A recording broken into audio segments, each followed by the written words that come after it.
welcome back to the channel. I'm Stacy and you're watching Pop Culture Time Machine, where we hit rewind and relive the legendary, the cringy, and the unforgettable moments that happened this very week way back when. So grab your coffee and let's dive in. On October 29th, 1983, Islands in the Stream by Dolly Parton and Kenny Rogers hit number one on the U.S. Billboard Hot 100 chart, and it was a massive pop culture moment. Though both country icons, this song wasn't just a country hit. It topped the pop, country, and adult contemporary charts. It showed that country artists could break into mainstream pop, opening doors for future crossover acts like Shania Twain, Taylor Swift, and many others. Surprisingly, this iconic country duet was written by Barry, Robin, and Maurice Gibb of the Bee Gees. It was originally meant for Marvin Gaye in a more R&B style, but it was reworked for Rogers and Parton, showing the genre blending power of great songwriting. Kenny and Dolly had undeniable chemistry, and this song cemented them as a legendary duo.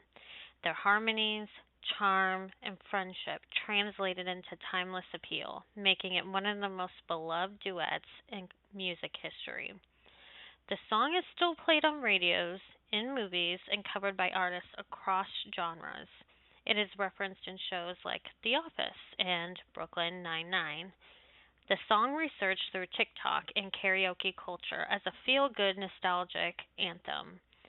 Islands in the Stream wasn't just a hit, it was a genre defying cultural moment that showcased the crossover power of country artists, the songwriting genius of the Bee Gees, and the electric chemistry between two of the most iconic voices in music history. It's The Great Pumpkin. Charlie Brown debuted on October 27th, 1966 on CBS, and it became an instant classic, embedding itself deeply into American pop culture and seasonal tradition. Before this special, Halloween wasn't a major event on TV, so the animated special helped elevate Halloween from just a kids' candy holiday to a cultural moment families gathered around the TV for, much like the Christmas special or Thanksgiving special. The story centers on Lioness waiting in a pumpkin patch for the Great Pumpkin, which is a fictional Halloween figure he believes in with childlike faith. This idea, a kind of Halloween Santa Claus, was completely invented by Charles Schulz and became part of the cultural Halloween lexicon. Like most Peanut specials, this one blended childlike innocence with deeper adult themes. To say that this blend of humor, melancholy, and realism became a signature style that influenced animated storytelling for decades. The show's jazz score became synonymous with Peanuts' mood, cozy, nostalgic, and slightly bittersweet. The minimalist animation style helped define the aesthetic of holiday specials for years. The special has been referenced, spoofed, and homaged in shows like The Simpsons, Family Guy, Saturday Night Live, and films like Toy Story of Terror. It also spawned memes every Halloween, especially Charlie Brown's I Gotta Rock. For over 40 years, it aired annually on CBS, then went to ABC. In 2020, it left broadcast TV for Apple TV Plus, sparking fan backlash and showing how deeply it was woven into the public's seasonal rituals. It's The Great Pumpkin. Charlie Brown turned Halloween into a TV worthy holiday, gave us a new cultural myth, and delivered enduring emotional storytelling through animation. It's not just nostalgia, it's a cornerstone of how pop culture shaped modern Halloween. Here's your Did You Know of the Week. The War of the Worlds radio broadcast by Orson Welles on October 30th, 1938 is one of the most legendary moments in American media history and a cornerstone of a pop culture.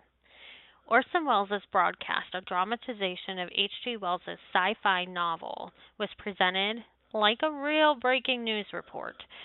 Some listeners tuning in late thought Martians were actually invading the Earth. Even if the panic was later exaggerated by newspapers, the event proved radio's power to blur reality and fiction, and that audiences deeply trusted the voice coming through their speakers. The 23-year-old Wells became a household name overnight. It led to him getting a Hollywood contract and eventually creating the movie Citizens Kane, often called the greatest film of all time. The controversy over the broadcast led to increased regulation and scrutiny of how news and drama were presented on air. It taught broadcasters the importance of clear disclaimers and responsible storytelling. This was an early example of something going viral before TV, social media, or the internet. The War of the Worlds broadcast has been parodied and referenced for decades on TV shows The Simpsons, Doctor Who, Family Guy, and even in movies like Scary Movie, Tom Cruise's War of the Worlds, and it has inspired countless sci fi works, conspiracy theories, and discussions on media responsibility. Orson Welles' War of the Worlds wasn't just a spooky Halloween story, it was a turning point in media history. It proved that storytelling could be so powerful it literally shaped reality, and its legacy still influences how we consume and question media today. And that's a wrap on This Week in Pop Culture History. Which moment hit you the hardest? Let me know in the comments below what you remember from this week. And don't forget to like, subscribe, and hit that bell icon so you never miss a throwback. I'm Stacy, and I'll see you next Thursday. Same time, same retro channel.